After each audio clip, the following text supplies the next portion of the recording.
healthy, and you're having a smooth week. I want to talk a little bit about Ethiopian history to kind of champion some of the work Ishowspeed is doing across the African landscape. And I want to try to hit as many of the countries as possible, but I want to start here with Ethiopia. Ethiopia has a very rich and interesting history here. So it says here Ethiopia occupies a singular place in world history as one of the few African nations to successfully resist European colonization while preserving an unequal while preserving a cultural, religious, and political lineage stretching back millennia. Its survival as a sovereign state was not accidental. It was the result of geography, diplomacy, military modernization, and a deeply rooted civilizational identity that refused erasure. Unlike many regions carved apart during the scramble for Africa, Ethiopia entered the late 19th century with an established monarchy, a literate religious elite, and centralized authority capable of mobilizing people and resources. Ethiopian leaders studied European tactics, negotiated treaties carefully, and, when diplomacy failed, fought decisively to defend sovereignty.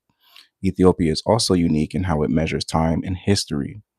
The Ethiopian calendar and clock system reflect ancient Christian and biblical calculations rather than Western Roman reforms, reinforcing a worldview that sees Ethiopia not as behind, but as anchored to an older timeline.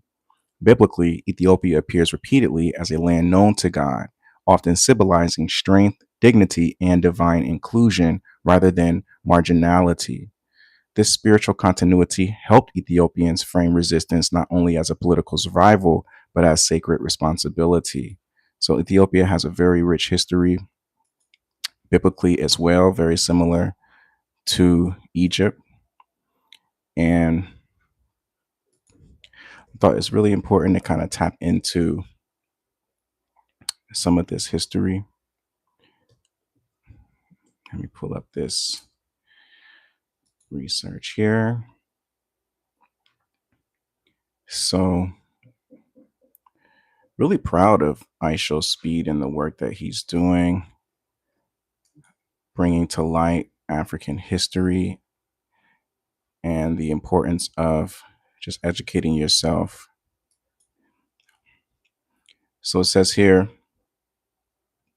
what follows are 10 major contributions of Ethiopia, each grounded in ancient history, research, and documented legacy, revealing why Ethiopia has never been merely a footnote, but a cornerstone of African and human civilization. Number one, Ethiopia was never colonized. The Battle of Adwa, hope I'm pronouncing that right, 1896, Adwa, Ethiopia decisively defeated Italy at the Battle of Adwa, making it the most important anti-colonial military victory in modern African history. Under Menelik II, Menelik II, Ethiopia unified regional armies, acquired modern firearms, and exploited highland terrain to overwhelm a European power. This victory sent shockwaves through the colonial world. Adwa proved that African nations could defeat European empires militarily, inspiring liberation movements across the Black diaspora. From Harlem to the Caribbean, and preserving Ethiopia's sovereignty when nearly all of Africa fell under colonial rule. Two, strategic diplomacy and modernization. Ethiopia did not resist Europe blindly. Menelik II signed treaties, imported weapons from France and Russia, built roads, and established diplomatic missions abroad. Ethiopia selectively adopted Western technology without surrendering political control. This balance, modernization without cultural erasure, distinguished Ethiopia from colonized states whose infrastructures were imposed for extraction. Ethiopia modernized for defense and continuity, not for foreign profit. The Ethiopian calendar, why Ethiopia is 8 years behind. Ethiopia uses the Ethiopian calendar derived from ancient Alexandrian Christianity. It contains 13 months, 12 of 30 days, plus a 13th short month. and calculates the birth of Christ differently from the Gregorian calendar, resulting in a 7 to 8 year difference. This is not an error or a delay, it reflects an older theological chronology. Ethiopia retained its timekeeping when Europe changed calendars under the Pope Gregory the 13th in 1582. Ethiopia's calendar is a declaration of independence and how history itself is measured. 4. Ethiopian time, a different way of counting the day. Ethiopia also tells time differently. The day begins at sunrise, not midnight. What Westerners call 7 a.m. is 1 in Ethiopian time.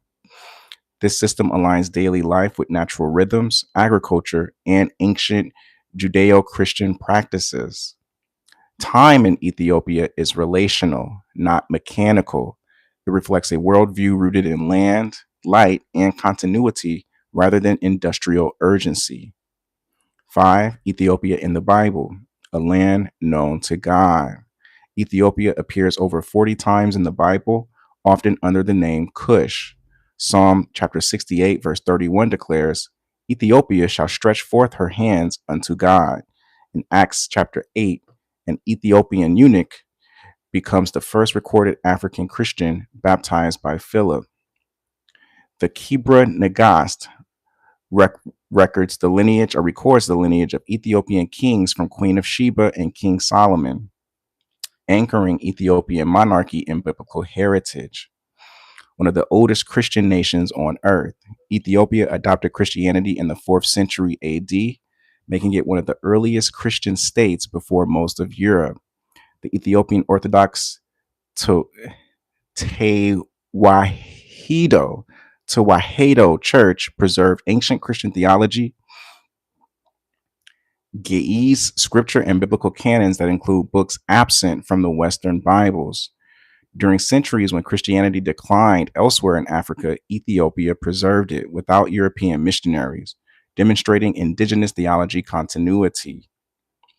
The meaning of the name Ethiopia. The name Ethiopia comes from the Greek Ethiops, Ethiops, Ethiops, Aithiopes, Ethiops, meaning burnt faced people. In classical texts by Herodotus and Homer, Ethiopians were described as noble, wise, and favored by the gods, not inferior. The name reflects how ancient peoples recognized Ethiopia as a distinct and respected civilization, not a peripheral land. The Kingdom of Aksum, a global power. The Kingdom of Aksum, 1st to 7th century AD, was one of the 4 great powers of the ancient world alongside Rome, Persia, and China. Aksum minted its own coins, controlled Red Sea trade, and connected Africa to Arabia and India. Aksumite architecture, engineering, and commerce predate medieval Europe's rise, challenging narratives that Africa lacked complex states. 9. Coffee. Ethiopia changed the world's economy. Coffee originates in Ethiopia, traditionally traced to the region of Kaffa. Legend credits Kaldi, a goat herder who noticed energizing effects from coffee berries. From Ethiopia, coffee spread to Yemen, the Islamic world, Europe, and eventually the global economy. Today, coffee is one of the most traded commodities on earth, an Ethiopian contribution that reshaped labor, culture, and commerce worldwide. 10. A continuous African identity without interruption. Unlike colonized nations whose language, borders, and histories were rewritten, Ethiopia maintained linguistic continuity. Amharic, and Ge'ez, indigenous governance and cultural memory. The continuity explains Ethiopia's psychological resilience and global symbolism. For Africans in the diaspora, Ethiopia represents proof. Africa was not waiting to be civilized, it was already standing.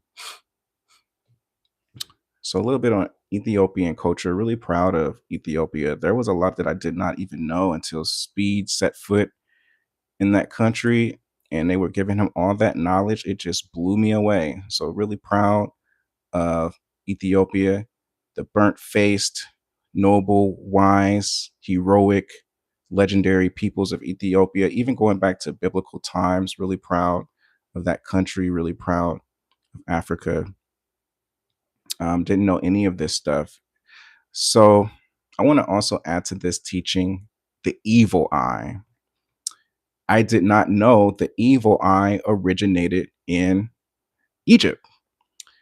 The reason why I think the evil eye is important to discuss because we're living in very perilous times and there's a lot of weird behavior that is going on in the human species, which has always been that way. However, it's good to have a little bit of a history behind the evil eye. You're out in public, you're with your family, you're having a good time, you're minding your business, and you're noticing these weird stares. People are kind of looking at you really weird. You're like, what is this about? Maybe you're traveling in different countries, and human beings have an explanation for everything, okay? Even inappropriate behavior. Oh, well, you're one of only a few black people here, Randy. Of course they're going to look at you. Oh, well, you're not native. Oh, Randy, well, they got explanations for everything else except their own bad behavior. You notice that about human beings? We're kind of weird like that. They'll explain everybody else and their eccentric odd behavior, but they don't have any explanations for themselves. So the evil eye, when you're out in public, even at home, and you're getting this weird look towards you where it feels like it's carrying like a really negative energy. So it says across civilizations and centuries, the concept of the evil eye has emerged as a shared explanation for sudden misfortune, unexplained hardship, and the invisible tension that arises when one person's gaze carries envy, resentment, or malice.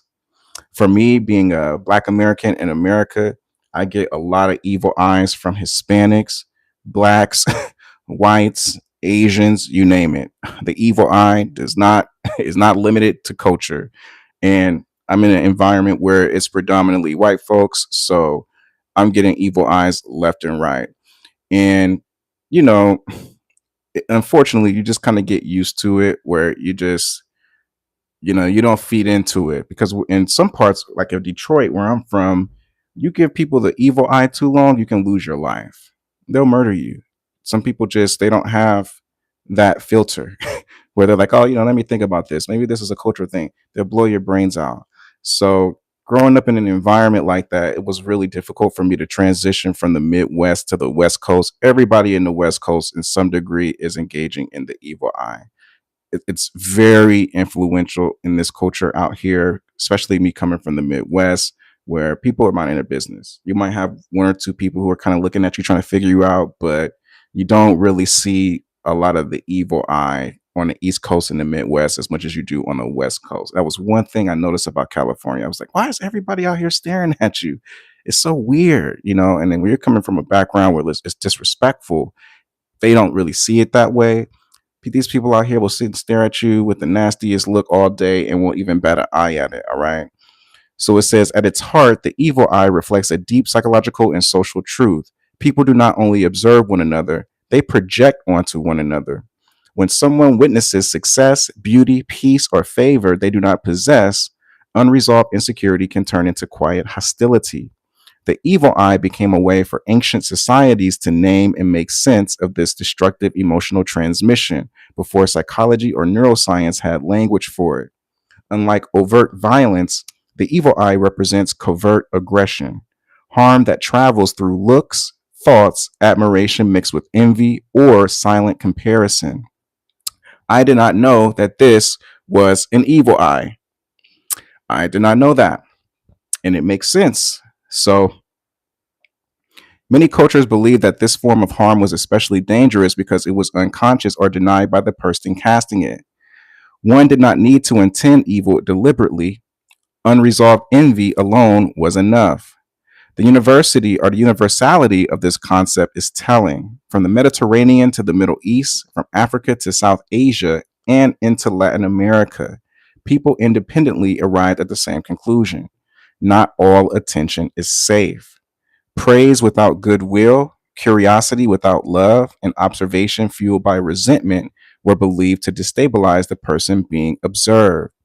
In modern times, while some dismiss the evil eye as superstition, its persistence suggests something deeper.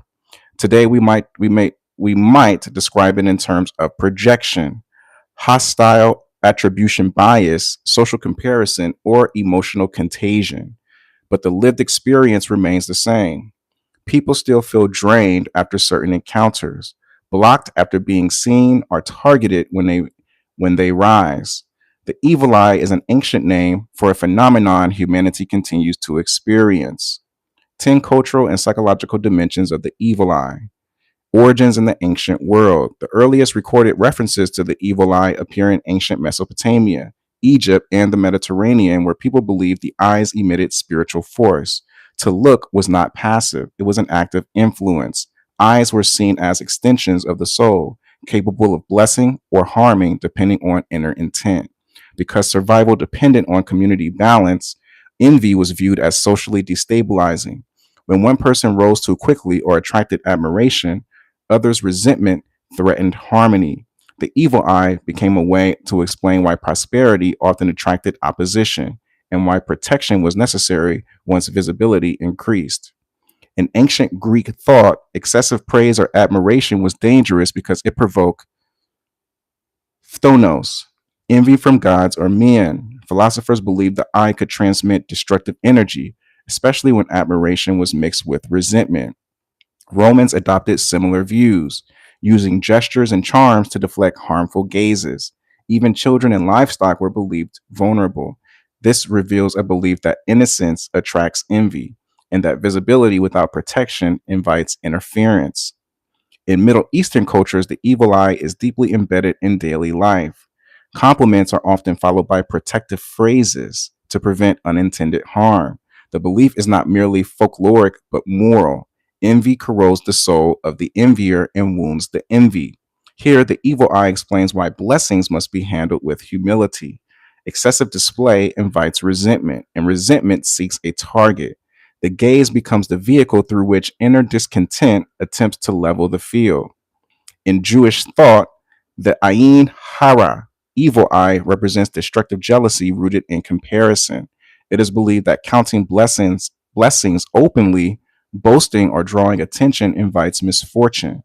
This reflects psychological insight. Comparison breeds resentment, and resentment seeks release. The evil eye names the moment when internal bitterness externalizes into relational harm. In India and surrounding regions, the evil eye is often associated with sudden illness, bad luck, or emotional imbalance, especially in children and women. Protective rituals aim to draw the negativity away from the person. The belief emphasizes vulnerability. Those who are radiant, joyful, or flourishing are seen as more exposed. The gaze of envy is believed to overheat or destabilize the nervous system, a metaphor consistent with modern stress responses. Across many African societies, the evil eye is linked to spiritual imbalance and communal disharmony. Envy is not seen as a harmless emotion, but as a force that disrupts relational order. Here, the emphasis is not fear, but responsibility. One must guard their heart against envy and guard others against one's unresolved resentment. The evil eye becomes both a warning and a mirror. In Latin cultures, mal de ojo is commonly believed to affect infants, relationships, and personal fortune.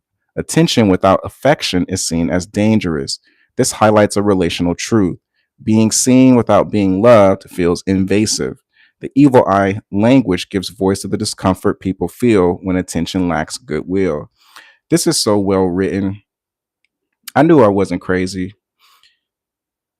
The evil eye. And you see this a lot across different cultures.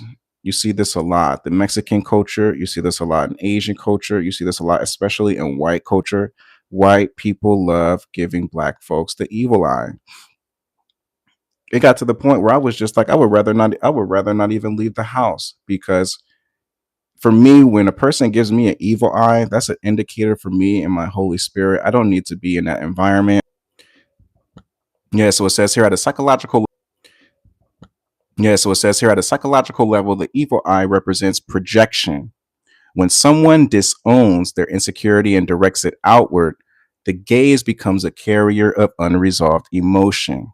People on the receiving end often feel drained, anxious, or blocked after exposure to the evil eye. This aligns with modern understandings of emotional contagion and interpersonal stress transmission. Salute to you, Larry Harris. Yeah, I know Ishowspeed is live. That's my guy. Salute to Ishowspeed. Love the brother. Love you guys. Thank you for your subscriptions, for your likes, for your love. Praying for you that you get protected from the evil eye. Praying for your family. Praying for your children. Praying for your blessings. And I love you guys. Hope you guys have a blessed day.